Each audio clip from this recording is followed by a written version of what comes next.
गुलामी की जंजीरों में जकड़े हिंदुस्तान को सिसकते देखा, जिसने आजादी के लिए लड़ते हिंदुस्तान का जज्बा देखा, जिसने अंग्रेजों की चालों को देखा,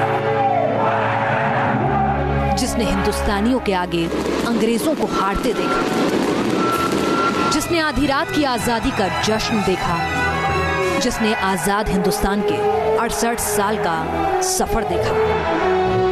ये वो इमारत है जिसे बनाया तो गया था कि हिंदुस्तान में ब्रितानी हुकूमत का परचम सदा के लिए बुलंद रहे, लेकिन इसी इमारत से निकले फरमान ने हिंदुस्तान में अंग्रेजी हुकूमत का सूरज अस्त कर दिया। जब 1911 में अंग्रेजी हुकूमत ने कलकत्ता की जगह दिल्ली को हिंदुस्तान की राजधानी बनाने का फैसला किया, तो सपना देखा गया एक भव्य सत्ता के केंद्र का। 17 साल के बाद जब 1929 में इमारत बनकर तैयार हुई, तब तक यमुना में बहुत पानी बह चुका था। अंग्रेजी सरकार की उल्टी गिनती शुरू हो गई थी। आखिरकार 15 अगस्त 1947 को इसी इमारत में वायसराय माउंटबेटन ने हिंदुस्तान की आजादी पर आखिरी मुहर लगाई। तब से लेकर अब तक हिंदुस्तान में बहुत कुछ बदल गया, निजाम बदल गया, सियासत बदल गई, लेकिन अपनी जगह अटल अचल राष्ट्रपति भवन अब भी वैसा ही है। इस बुलंद इमारत को हिंदुस्तान ने भी बाहर से ही देखा है, लेकिन आज न्यूज नेशन आपको ले चलेगा राष्ट्रपति भवन के भीतर। आप राष्ट्रपति भवन के भीतर जो ही आगे बढ़ना शुरू करेंगे तो आपको इसकी भव्यता का एहसास हर कदम पर होगा। लगभग 90 फीट ऊंची छत आपको एहसास दिलाएगी इस भव्य इमारत के सामने खुद के अदना होने का। मूर्ति जो है हमें खास ध्यान खींच रही है। इतनी बड़ी बुद्धा की मूर्ति देखने के लिए नहीं मिलती आमतौर पर, और बेहद खूबसूरत है ये कहाँ से आई है? ये मूर्ति एक गिफ्ट है जो वियतनाम के राष्ट्रपति जी द्वारा हमारे माननीय राष्ट्रपति सर्वपल्ली राधाकृष्णन जी को गिफ्ट मिली है 1962 में, और इस मूर्ति का शीर्षक है अवलोकितेश्वरा सहस्रबाहु। सहस्रबाहु एक संस्कृत शब्द है जिसका अगर मैं इंग्लिश में अनुवाद करूं, बुद्धा 1000 हाथों वाले, बुद्धा विद 1000 हैंड्स। तो ये 1000 हाथ का रिफ्लेक्शन यहाँ पर दिया गया है। पूरा स्कल्पचर अगर मैं डिस्क्राइब करूं तो 3 पार्ट्स में है। पहला ये पेडेस्टल विद ड्रैगन, दूसरा कमल के फूल पर आसीन भगवान बुद्ध, और तीसरा ये विशाल चक्र जिसमें भगवान बुद्ध के 1000 छोटे हाथ बने हुए हैं, और इनके 42 बिग आर्म्स हैं। इनके सिर की संख्या है 12, जो ऊपर की ओर जाते हुए दिखाते हैं कि ये स्वर्ग प्राप्ति की ओर है। प्लास्टर ऑफ पेरिस से बनी है ये प्रतिमा। करुणा और दया का अवतार माने जाते हैं ये अवलोकितेश्वर। दरबार हॉल, राष्ट्रपति भवन की आत्मा। राष्ट्रपति भवन का दरबार हॉल कई ऐतिहासिक पलों का गवाह बना है। हिंदुस्तान की आजादी के साथ भी ये दरबार हॉल जो है वो बेहद खास तरीके से जुड़ा हुआ है, क्योंकि जब आजाद हिंदुस्तान का ऐलान हुआ और उसके बाद सुबह 8:30 बजे 15 अगस्त 1947 को इसी जगह से प्रधानमंत्री के तौर पर पंडित जवाहरलाल नेहरू को जो पद और गोपनीयता की शपथ थी, उस वक्त कॉन्स्टिट्यूशनल गवर्नर जनरल जो है लॉर्ड माउंटबेटन को सुबह सुबह बनाया गया था, ताकि वो नेहरू जी को प्रधानमंत्री के तौर पर शपथ दिला सकें। और वो जो पूरा समारोह था वो यहीं पर इसी दरबार हॉल में हुआ था। कुछ मौकों को छोड़ दें तो ये परंपरा अब भी चली आ रही है, और आमतौर पर देश के प्रधानमंत्री और उनकी कैबिनेट दरबार हॉल में ही शपथ लेती है। इसी दरबार हॉल ने देश के पहले राष्ट्रपति को भी शपथ लेते देखा है।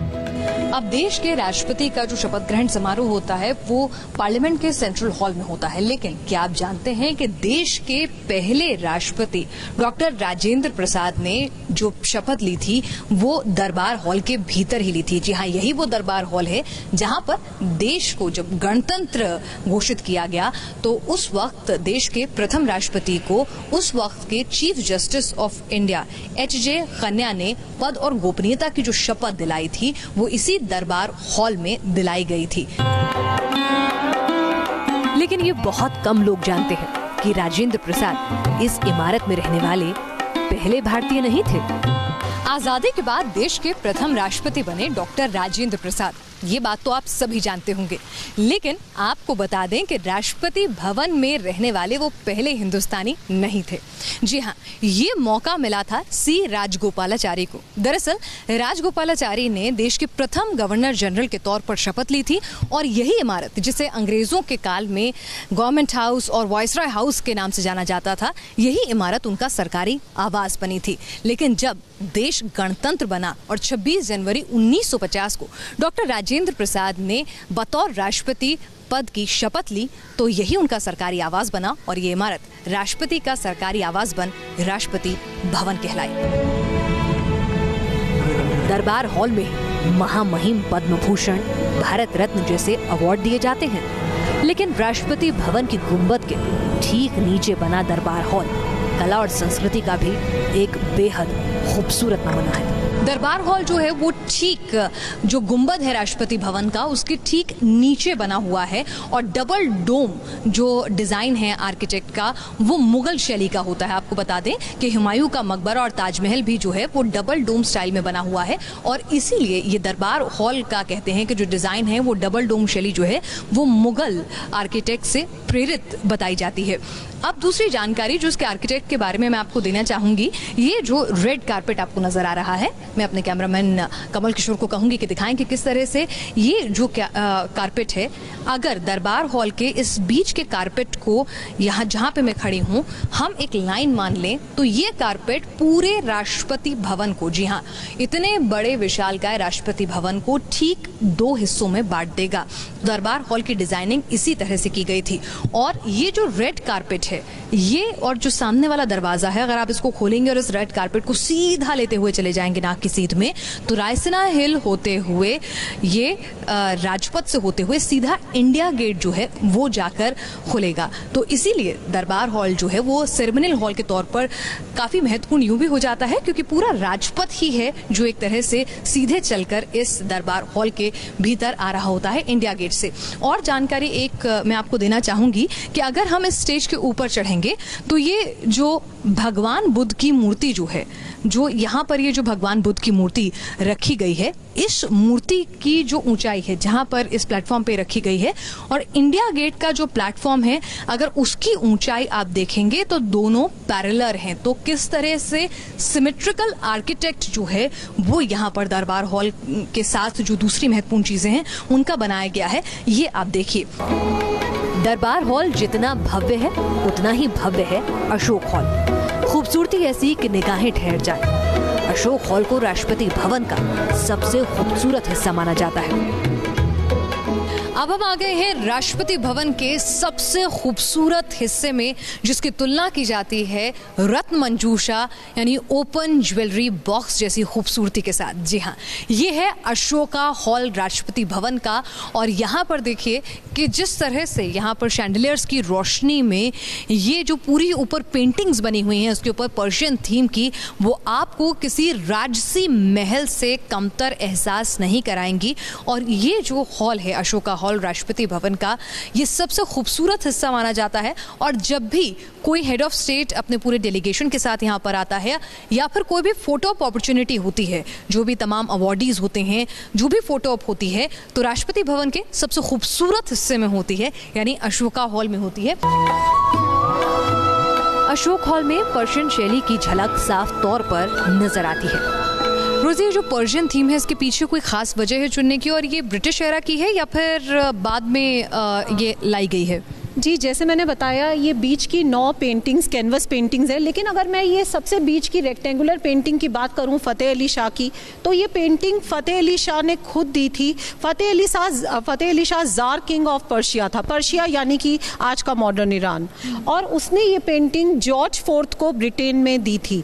ये इंडिया ऑफिस लाइब्रेरी में थी 1929 तक। लॉर्ड अर्विन, जो कि यहाँ सबसे पहले ब्रिटिश वाइसराय रहने आए थे, उन्होंने इंडिया ऑफिस लाइब्रेरी से मंगाकर स्टेट बॉलरूम की छत पर इसे लगाया था। और अब मैं अगर साइड के पेंटिंग्स की बात करूं तो फ्रेस्कोस हैं, बेसिकली डायरेक्ट दीवार पे बनी हुई दीज आर फ्रेस्कोस। और यहाँ पर लॉर्ड अर्विन के बाद 1931 में लॉर्ड विलिंगटन रहने आए थे। उनकी पत्नी लेडी विलिंगटन एक बहुत ही कला प्रेमी स्त्री थी। जब उन्होंने ये बीच की 9 पेंटिंग्स देखी, उन्होंने सोचा क्यों ना पूरी सीलिंग को पर्शियन शैली में डेकोरेट कराएं। इस हॉल का एक इतिहास भी है। जी हाँ, अशोका हॉल इसका पहले नाम नहीं था।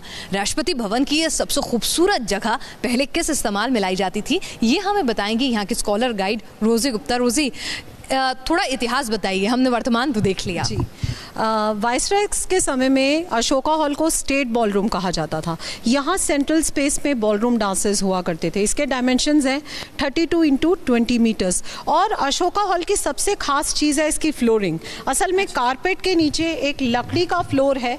और लकड़ी है ये जो आप कह रहे हैं, इसके नीचे क्या है? लकड़ी है, लकड़ी की फ्लोरिंग है। और लकड़ी की फ्लोरिंग के नीचे 3-3 फीट के स्प्रिंग्स हैं। तो a perfect wooden dance flooring, ये डांस फ्लोर की तरह क्रिएट किया गया था। मैं अपने कैमरामैन से कहूंगी कि दिखाएं कारपेट के नीचे वो वुडन फ्लोरिंग जो है, जिसके बारे में रोजी बता रही है, वो नजर नहीं आती है, लेकिन आप पैर जब मारेंगे तो आपको एहसास होगा कि लकड़ी की फ्लोरिंग है। और जब भी यहाँ पर बॉल डांस के लिए, क्योंकि इसे बॉल रूम कहा जाता था ब्रिटिशर्स एरा में, जब इसे गवर्नमेंट हाउस के तौर पर इस्तेमाल होता था, उसके नीचे आपने बताया 3 फीट के स्प्रिंग्स हैं। तो जब भी आप डांस करेंगे बॉल डांस, तो उसके लिए सबसे मुफीद जगह थी। और ये जो गैलरीज हैं, यहाँ पे म्यूजिशियन बैठा करते थे, ताकि जब आप बॉल डांस यहाँ पर कर रहे हो तो उसके लिए यहाँ पर माकूल म्यूजिक जो है बजाया जाता था। और यहाँ पर वुडन फ्लोरिंग पर नीचे बॉल डांस होता था ब्रिटिश एरा में, और इसे मेन बॉल रूम जो है वो कहा जाता था। अशोक हॉल में ही राष्ट्रपति की सभी औपचारिक बैठकें होती हैं। यही महामहिम अपने विदेशी मेहमानों का स्वागत करते हैं और फिर यहीं से राष्ट्रपति मेहमानों को भोज के लिए बैंक्वेट हॉल की तरफ ले जाते हैं। अशोका हॉल में तमाम डेलीगेट्स का फोटो अप होता है और उसका जो दरवाज़ा है सीधा बैंक्वेट हॉल की तरफ खुलता है। आप देखिए सामने ये बैंक्वेट हॉल है, जहाँ पे तमाम हेड ऑफ स्टेट्स का जो डिनर होता है वो होस्ट किया जाता है। और ये अशोका हॉल और बैंक्वेट के बीच का ये जो लॉबी एरिया है, यहाँ पे हर कॉरिडोर जो है, आप देखिएगा इसकी हर खिड़की जो है वो मुगल गार्डन की तरफ खुलेगी। आप ये देख सकते हैं। आइए अब आपको इस लॉबी एरिया से, अशोक हॉल की तरफ से जो लॉबी एरिया जाता है, ये सीधा बैंक्वेट में जाके खुलता है। ये प्रेसिडेंट हाउस का बैंक्वेट है, यानी वो जगह जहां पर वो अपना भोज देते हैं। और जाहिर सी बात है, राष्ट्रपति भवन का डाइनिंग हॉल है तो बेहद खास होगा। इस स्टेट बैंक्वेट में आप ये देख रहे हैं कितनी बड़ी ये पूरी टेबल है। और यहाँ पर हमारे साथ यहाँ की स्कॉलर गाइड भी हैं। रोज़ी, कितने गेस्ट एक बार में खाना खा सकते हैं? देखिए, सीटिंग कैपेसिटी 104 लोग हैं, यानी कि 50 to 52 चेयर्स दोनों ओर लग सकती हैं। यहाँ पर अगर हम बात करें तो जब इतने बड़े लोग खाना खा रहे होते हैं तो यहाँ का जो तमाम अरेंजमेंट होता है वो कौन देखता है? देखिए, यहाँ पर चीफ बटलर खड़ा रहता है। ये बहुत ही इंटरेस्टिंग है। महात्मा गांधी की पोर्ट्रेट आप सामने देख रहे हैं। बिल्कुल यहाँ नजर आ रही है मुझे महात्मा गांधी की पोर्ट्रेट। बटलर खड़े रहते हैं और यहाँ पर हमारे सभी भूतपूर्व राष्ट्रपति जी की जो तस्वीरें लगी हैं, इनके ऊपर एक लकड़ी का रेक्टेंगुलर बॉक्स जी, वो बॉक्स जो दिख रहा है मुझे ऊपर टॉप पे, जी इसमें 3 बल्ब रहते हैं, ब्लू, रेड और ग्रीन। इनके स्विचेस वहाँ पर, जैसे मैंने बताया, चीफ बटलर वहाँ खड़ा रहता है, वहाँ स्विचेस हैं और वहाँ से वो इन बल्ब्स को ऑपरेट करता है। अच्छा, इसमें रोशनी है नहीं, ब्लू, रेड और ग्रीन, उसका क्या मतलब होता है? अगर ब्लू बल्ब जलता है हर तस्वीर के ऊपर तो ये बटलर्स के लिए संकेत है, सर्व द प्लेट्स, यानी कि प्लेटें लगा देंगे। अगर रेड लाइट जलती है, इट मींस कि प्लेटें हटा लें, वो कोर्स खत्म हो चुका है। और अगर ग्रीन लाइट जलती है, इसका अर्थ है कि बटलर्स बाहर आ जा सकते हैं और नेक्स्ट कोर्स की तैयारी कर सकते हैं। और एक और दिलचस्प जानकारी जो हमें मिली है, अगर आप वेजिटेरियन हैं तो कैसे पहचानेंगे? भाई 104 मेहमान यहाँ पर बैठे हुए हों तो कैसे पता चलेगा कौन वेजिटेरियन है और कौन नॉन वेजिटेरियन? तो ये पहले ही जो आपके पास गेस्ट लिस्ट होती है उसमें मौजूद होता है कि कौन वेजिटेरियन है। और जो लोग वेजिटेरियन होते हैं उनके सामने, उनके चेयर के सामने एक लाल गुलाब जो है वो रख दिया जाता है, ताकि बटलर्स को किसी भी तरह का कोई कंफ्यूजन जो है ना हो और किसी भी मेहमान के साथ गुस्साखी ना हो जाए। राष्ट्रपति भवन में 2 ड्राइंग रूम है। नॉर्थ ड्राइंग रूम में विदेशी मेहमानों का स्वागत होता है, तो लॉन्ग ड्राइंग रूम के भीतर कॉन्फ्रेंसेस होती हैं। ये आप देख पा रहे हैं, ये पूरी की पूरी एक बड़ी टेबल है और यहाँ पर काफ़ी सारी कुर्सियाँ जो हैं वो रखी गई हैं। और वो कुर्सी जो ढकी हुई है नीले रंग से, वहाँ पर महामहिम की कुर्सी होती है।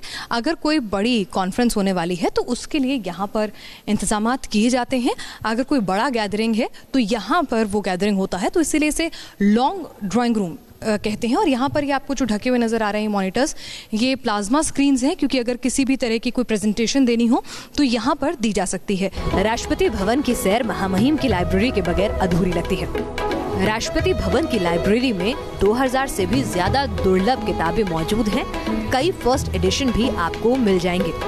ये आप मेज जो देख पा रहे हैं, ये ब्रिटिश एरा की है और इसे ल्यूटन ने ही डिजाइन किया था। मल्टीपर्पज मेज है ये। इसे आप पढ़ने के साथ साथ किताबें रखने के शेल्फ के तौर पर भी इस्तेमाल में ला सकते हैं। ये मेज जो है उसी जमाने की डिजाइन की हुई है। साथ ही ये जो स्टडी लैंप आप देख पा रहे हैं, ये भी बताया जाता है कि उसी जमाने का ये लैंप है। और यहाँ पर ये रखी हुई है सबसे पुरानी ये किताब है। ये 1790 की ये जो किताब है ये यहाँ पर रखी हुई है। ये इस लाइब्रेरी की, प्रेसिडेंट लाइब्रेरी की सबसे पुरानी किताब इस पूरे कलेक्शन में मौजूद है। और विलियम हॉगट की ये किताब यहाँ पर है। और ये तमाम जो दुर्लभ चित्र हैं उनके आर्ट का ये पूरा का पूरा ये जो पब्लिश्ड है, ये उनका एडिशन यहाँ पर सबसे पुरानी किताबों में से है ये किताब। और मैं आपको अगर इसके आर्किटेक्ट की बात करूं तो यहाँ पर आप देखिएगा कि किस तरह से अभी भी पुरानी जो तस्वीरें हैं वो यहाँ पर नजर आ जाएंगी। एक तस्वीर जो यहाँ पर बनी हुई है वो है the invention of the printing press. ये 1930 के आसपास की पेंटिंग जो है वो बताई जाती है, जो अभी तक यहाँ पर मेंटेन्ड है। और सामने भी आप देखेंगे यहाँ पर द क्रिएशन ऑफ मैन की जो तस्वीर है, ये 1930 की पेंटिंग है। ये भी यहाँ पर चस्पा है। ये देखिए बीच में ये स्वास्तिक बना हुआ है, जो ल्यूटन का डिजाइन जो है वो हिंदू मैथोलॉजी से भी प्रेरित यहाँ पर नजर आता है। और खास बात ये कि इस लाइब्रेरी में इजाजत लेकर आम नागरिक को भी इन किताबों को पढ़ने का मौका हासिल हो सकता है। फोरकोर्ट से शुरू करके राष्ट्रपति भवन का सबसे जो इम्पोर्टेंट रूम्स है, एक दरबार हॉल है, दूसरा एक अशोका हॉल है, जहां जो पुराने वाइसरॉय के ज़माने में बॉल रूम थे और अभी प्रेसिडेंट साहब के एंटरटेनमेंट के लिए यूज़ करते हैं, बैंक्वेट हॉल, ये सब हॉल्स देख सकते हैं। और मुगल गार्डन्स जाके देख सकते हैं। महामहिम का ये भवन 4 मंजिला है और इसमें 340 कमरे हैं। राष्ट्रपति भवन दुनिया के किसी भी दूसरे राष्ट्राध्यक्ष के भवन से काफी बड़ा माना जाता है। यहाँ आकर हर भारतीय का सर फख्र से ऊंचा हो उठता है। और हो भी क्यों ना, आखिर ये सबसे बड़े लोकतंत्र के प्रथम नागरिक का सरकारी आवाज जो है। पिनास त्यागी, न्यूज़ नेशन, दिल्ली।